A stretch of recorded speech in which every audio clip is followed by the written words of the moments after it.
1, 2, 3, 4. Spock talk, Spock talk, Spock talk, Spock talk. Spock talk, Spock talk, Spock talk, Spock talk. Welcome to Spock Talk. It's episode 5, and I finally got the title right. For anyone that noticed I've been saying it backwards, it's Spock Talk, not Talk Spock. This is the podcast that explores what's the deal with Dr. Benjamin Spock. How did baby and child care become the preeminent parenting guide of the 20th century? Who gets to tell parents how to parent? I'm Deborah. And I'm Katie. We're talking Spock because we want to understand what it is about Dr. Spock's work that endures. Why is the Spock brand around 25 years after Dr. Spock died? But first, listeners, we want to hear from you. Let us know your favorite parenting advice book or website. Leave it in a review on Apple Podcasts. We'll compile a list and read it in a future episode. Last episode, we covered how psychology, Freud, and psychoanalysis influenced Spock's work, which in turn influenced American culture. And in this episode, we are covering the sexism in Spock's written works: gender roles, pronouns, domestic labor, and mom guilt. Love it. So on the surface level, the original baby and child care was sexist. Just plain sexist. Yep, you'll get no argument from me. Spock made it clear that mothers were primarily responsible for raising children. When I read the early editions, I couldn't help but notice that whenever there was an example of how not to do something, Spock always made an example out of a woman. It's hard to find an example of a father or an adult man doing anything wrong in the early editions of baby and child care. But I would just like to clarify, for my own sake and that of our listeners, it's hard to find an example of a father or adult man doing anything in the early editions of baby and child care, right? Unless he's the doctor that the mother is supposed to call. Right. Okay. So let me give you some samples from the text. In the 1957 edition, there's a section titled Changes in Diet and Schedule, where Spock doesn't land on like a specific age for when to add solid foods. He says basically check with your doctor. He will have a good understanding of the family's history, the baby's digestive system, growth rate, etc. But then Spock ends the section with pure snark. Here's a quotation. A big factor in giving solids earlier has been the eagerness of mothers who don't want their baby to be one day later than the baby up the street. They put strong pressure on doctors. I am sure that it becomes draining on doctors to answer the same questions over and over again from first-time moms. But I really feel like we need to stop and consider two factors. Okay, all right. One, whether or not a baby is hitting developmental milestones on time may be a question that doctors get asked a lot, and the answer might usually be yes, don't worry so much. Mm-hmm. But when a woman's life purpose is child rearing, there's an entire universe of shame and blame centered on achieving or not achieving these milestones. These outcomes are not trivial to her life, even if answering that question may seem trivial to the doctor. And okay, number 2. This is the system you've created. In order to keep women in their place, you need them to be invested in things like making sure the Jones baby doesn't graduate to solids first. You can't pick and choose. Mm-hmm. You either want the patriarchy or you don't. Mm-hmm. Yeah, the condescension is very hard to take. Let me give you another passage. This one's on spoiling, subheading The Spoiled Baby Who Vomits. Spock suggested that mothers were at fault for encouraging angry vomiting by their babies because the mothers acted upset or anxious and rushed to clean it up. And a mother who acted too sympathetic encouraged rage vomiting. And Spock's solution was for the mother to, quote, harden her heart to the vomiting if her baby is using it to bully her. Okay, Doc. This is seriously the exact same advice I'm given about my household pets. Like, don't let the dog see you clean up the poop or she's going to think that you're her slave and she can poop everywhere she wants. A baby is not a dog. No, it's such a weird take. So Spock just disparages overbearing mothers who made their babies constipated, overprotective mothers who made their children timid and fearful, mothers who were overly concerned with appearances, who wouldn't let babies have worn-out loveys or wouldn't let babies out of their playpens because they'd make a mess of the house. In a very weirdly specific anecdote, he criticized mothers who talk in baby talk for too long because they adored their daughter's corkscrew curls. I know there are a lot of people with strong views on baby talk, but when confronted with a particularly cute baby, it's really hard to resist. And when confronted with a particularly cute baby with adorable corkscrew curls, I mean, impossible. Completely impossible. There are so many examples. I could keep going, but let's move on to some positives, kind of positives. Please. Spock encouraged fathers to be involved. Good.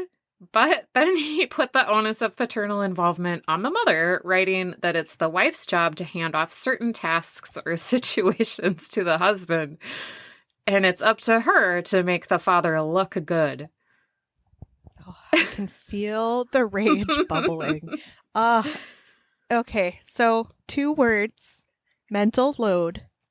Yes, obviously fathers should be involved, but only in the tasks their wives have pre-planned and set out for them. I mean, honestly, this remains such a huge issue in parenting today, or it wouldn't be making me so angry, even in couples that are committed to equal co-parenting. Mm-hmm. Spock was the first parenting expert to address the baby blues and postpartum depression in print, which is super important and a huge positive.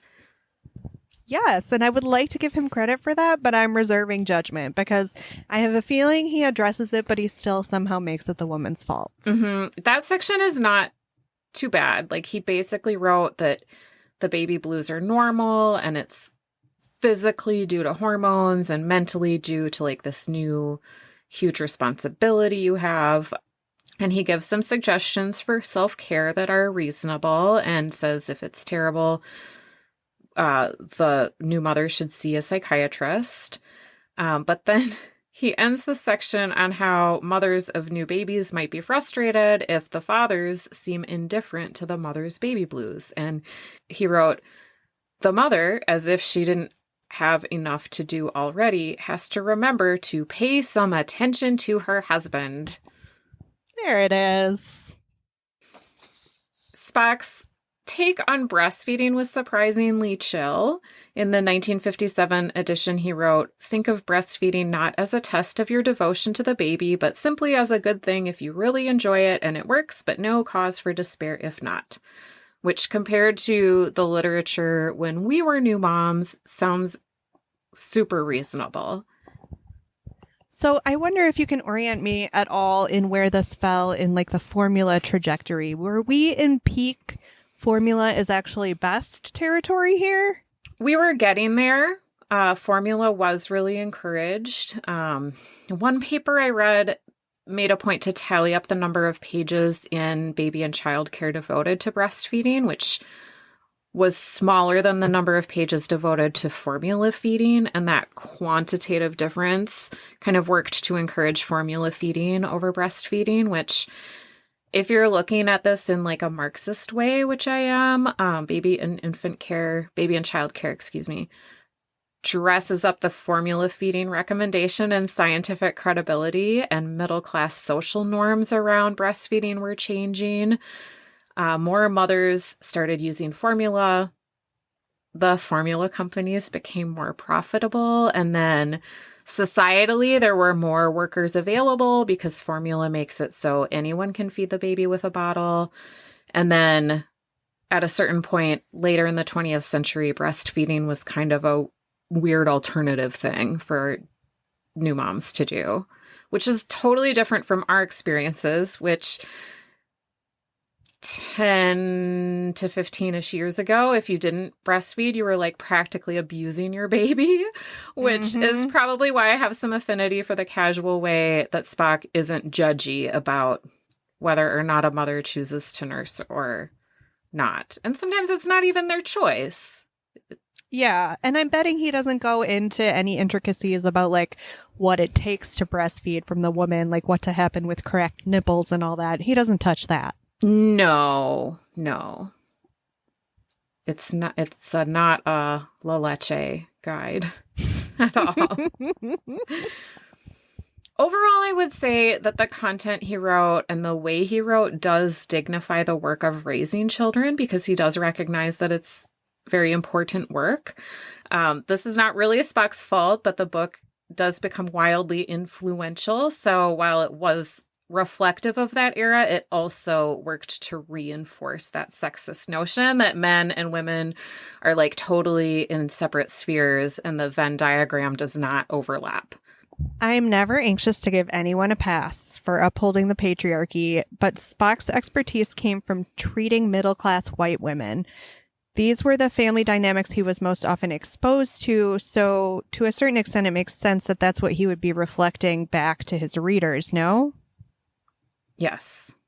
And it's not as if nothing has changed. I mean, obviously the 10th edition isn't like this. So when and how did the language evolve? So by the time Baby and Child Care was in the 4th edition in 1976, it was regarded as a landmark for feminism. And changes included infants were no longer referred to as he, him, and they were instead referred to as the baby, the child, them, or the phrase I like, supposing the baby is a girl. Spock cautioned parents not to fall into sex stereotypes like complimenting the appearance of girls and complimenting boys on their achievements. This is still a thing. This language does seem like such a leap forward, but I suppose we were in peak free to be you and me timing here. Yes. So massive strides are being made in second wave feminist causes across the board, right? Yes. And the 4th edition addressed the unfairness of girls being expected to do housework while boys frolicked outdoors. And Spock wrote, both parents have an equal right to a career if they want one and an equal obligation to share in the care of their children. Let's listen to an audio clip of Dr. Benjamin Spock speaking about revising the sexist language in baby and child care. So I thought long and hard and I realized, sure, women are discriminated against, and I've discriminated against women and girls in such things as in baby and child care, always referring to the child as he, and in always referring to the mother as, to the parent as she. There's no reason why the child in any book should always be he, and I'm in the midst of the revision of baby and child care at the present time. As a technical problem, I've solved it mainly by changing the singular to the plural. I talk about children, they, them, theirs. And then if I have to talk about an individual child when I'm discussing a problem, I say, a 3-year-old thumbsucker, let's say it's a boy, and then go on for the rest. These changes came about because Spock was criticized by lots of feminists like Betty Friedan, author of The Feminine Mystique, and Gloria Steinem. Even the famous Trust Yourself line was considered to be problematic because it assumed a maternal instinct and made women who didn't naturally feel maternal to feel like failures. In 1970, Spock published a book titled Decent and Indecent. This was an extremely bad book. Spock showed a draft to a journalist friend who advised him not to publish it, and it contained some pretty objectionable stuff about how girls should prepare for motherhood, not careers, based on the dumb Freudian idea about inherent sex differences. Let me read you a selection from the table of contents. Section 2, Problems of Sex and Sex Role. The sexes are really different. Women's rivalry with men. The causes of passivity and domesticity in men. Fulfillment in jobs for women. Marital problems that begin in childhood. What?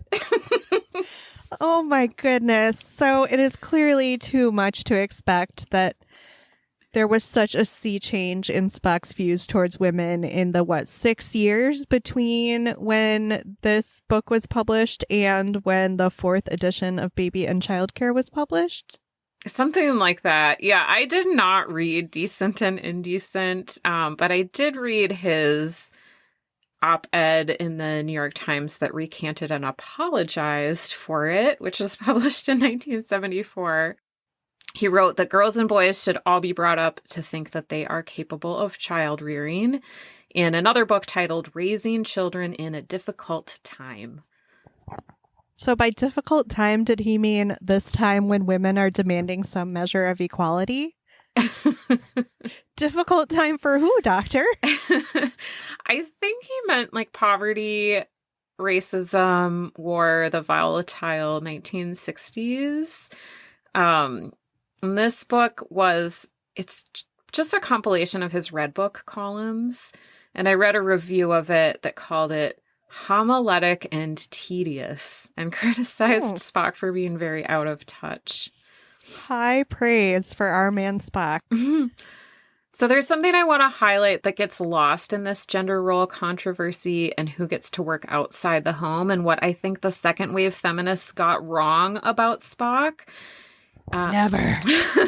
Sorry, go on. So Anne Hulbert, who wrote Raising America, wrote that Spock was trying to enforce the role of women as caregivers just when economic and cultural pressures were pushing the opposite way for women to leave the home and have careers. Okay, in my opinion, and which is speculative and possibly revisionist, but I don't really 100% agree with this analysis. On the one hand, sure, he wrote that women should be on the home front doing the bulk of the childcare, but the feminist critique ignored that Spock dignified domestic labor by proposing compensation for it. And it's a very second-wavy white woman notion that working outside of the home, in the marketplace, earning wages, feeding the capitalism machine is like more important than unpaid domestic work. Because as we in our generation know, any gains that white women made in the workforce were often on the backs of undercompensated, underappreciated Black and brown women who were low-paid nannies, daycare workers, restaurant workers, house cleaners. And second wave feminism did not consider that maybe insisting on dual incomes would be hard on families, because capitalism's response to women entering the workforce and forgoing the stay-at-home mother role would be to just raise the cost of living so that it wasn't a choice for most families anymore. Spock made a radical suggestion that the government pay an allowance to all mothers of young children rather than forcing them to work to pay their bills, which is sort of along the lines of how early childhood education advocates make the case for universal preschool. He thought it would be a good investment in producing useful, well-adjusted citizens. And later in his Spock Recants editorial, he wrote about that dreamy policy in a more gender-neutral way. Someday I hope that the government will pay a salary to a parent who stays at home to care for children, and that his or her seniority in the career position will be maintained. If the second wave feminists had championed a one breadwinner in the family model, and if there were second wave feminist men who had stayed home with the kids and dignified the household work and raising children work, we would live in an entirely different world, wouldn't we? I mean, we're just a couple of stay-at-home moms, so what do we know?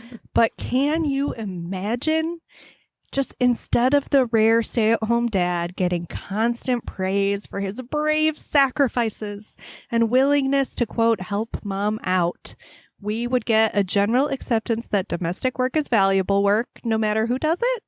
This is such a dream. I mean, nowadays people bandy about figures saying if stay-at-home moms were paid for their work, they'd be earning X amount. But that tepid recognition still never goes beyond lip service. No, it really doesn't. And to bring my own personal grudge into it, if being a stay-at-home parent were less stigmatized, it might be easier for parents who stayed home because childcare was so expensive to get back into the workforce after one's children are in school full time. I can't even tell you how many jobs I've applied to and been rejected for, which I assume has to do with the gap I have on my resume. Speaking of stay-at-home moms, I listened to a recording of a 1984 call-in radio show with Spock. And there was a question about working mothers. And Spock said that he never meant to disparage mothers for working. What he was doing was trying to encourage parents to prioritize the child by having one parent, he didn't care, mom or dad, stay home, or arrange their schedules so that the child could be home until around age 3, at which point he thought kids benefited from a nursery school, preschool situation. And then he went on to talk about the horrors of baby farms where maybe 2 women were trying to tend to 20 babies and how that was a terrible situation. And have you ever heard of a baby farm like that? I mean, I've never heard of the term baby farms, at least not in the modern era, but childcare is hard to come by and extremely expensive. And I mean, unlicensed childcare facilities do exist, and I'm sure people are driven to them out of necessity. I can't tell you the number of stay-at-home moms I know who didn't go to work because the entirety of their paycheck would have been devoted to childcare. If they truly needed that second paycheck to pay rent or meet other basic needs, what alternative would there be other than to turn to a less expensive option that operates outside the rules? Right. Thinking back to our first episode and how the early 1900s childcare advice was pretty hard-nosed and the public enjoyed Spock's somewhat reactionary advice, I wonder what he's reacting to. And here's that clip from the 1984 Minnesota Public Radio interview. It's especially important when the baby is in the first year or two that there not be too many babies, that the old fashioned arrangement where a lot of working mothers left their babies in what got to be called baby farms, where one woman or 2 women were trying to take care of 20 babies, that is very bad. Babies can't grow up properly with that diluted care. I did a gruesome library database search, and I turned up some articles about baby farms in Victorian England and unwanted infants and infanticide. But I think what Spock was referring to was a system of daycare in the United States in the 1800s. And it was like an informal child care network of single mothers, poor women who boarded infants and stayed in their homes doing the child care while the parents of these infants went to work for a living. Not as a choice, it was survival. So this helps to explain Spock's encouragement of stay-at-home parents, I think. If this type of system is your frame of reference or like your worst case scenario, of course your personal pendulum is going to swing wildly in the opposite direction and advocate for a baby to enjoy a nice first 3 years of their life at home with a loving parent in a nurturing environment. Of course, of course. The problem is not wanting that for a child. The problem is stating that only a mother can provide that. Right. Okay, every time I request a new book or do a new literature search or open up my Spock Talk Google Drive folder, I feel a bit uneasy. Like, why am I spending so much time and energy on this bro from the 1900s when I could be doing literally anything else? No one... Well, wait, Deborah, I'm sorry. There's this gap in your resume that just makes you completely unemployable. So... I could be doing anything. I don't have a job. Nobody ordered this podcast from us, and we're using our 2 wild and precious lives to dive deep into a Spock hole of masculine parenting expertise. Okay, I totally empathize with these feelings. And I am all in for a season 2 about Magda Gerber, but any influential female parenting expert would have nowhere near the name recognition that Spock has. And there's clearly a reason for that, one that deserves to be explored, and we have been exploring. I think the fascinating thing you're digging up here is that, yes, Spock's work was influential because he was a man in a society that privileges insights from men, but it was and still is influential for so many other reasons. The increased need for parenting advice from an increasingly mobile population, a population that has only gotten more mobile over time, the medicalization of childbirth and child rearing, and now the modern backlash against that. I mean, Spock was defining trends in parenting that we're still seeing play out in our lives. Of course, if there truly were a female corollary to Dr. Benjamin Spock in reach and popularity, we wouldn't need to do a podcast about her because we'd be spending our time enjoying gender equality and our brains wouldn't be filled with any pesky obsessions with the patriarchy. I love this speculative riff on our reality, but maybe not, because women can also be perpetuators of the patriarchy, which brings me to one reason why I think that Spock's work endured for so long is because his book was really good at perpetuating mom guilt. Mom guilt cuts across time and place, generational and socioeconomic boundaries. It affects like most American female parents. And controversy over what's sexist, what's feminist, getting yelled at by Gloria Steinem, the push-pull of what women should be doing, either staying home with their kids or out earning wages. It doesn't really matter. Mothers can never achieve that Goldilocks just right, unattainable ideal because mom guilt sells. At least mom guilt gets me to click on any internet article that suggests I might be screwing up my parenting responsibilities. Oh, I know. I mean, mom guilt is my constant companion.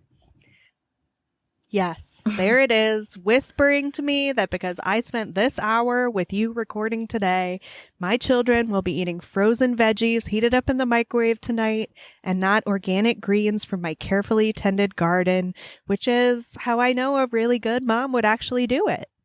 How will my male children learn to be nurturing if I do not expose them to the joy of gardening? Here I am single-handedly perpetuating the patriarchy by encouraging my sons to conform to stereotypical gender norms so I could selfishly record a podcast. How dare I? Katie, now you've made me feel guilty because my kids won't eat vegetables.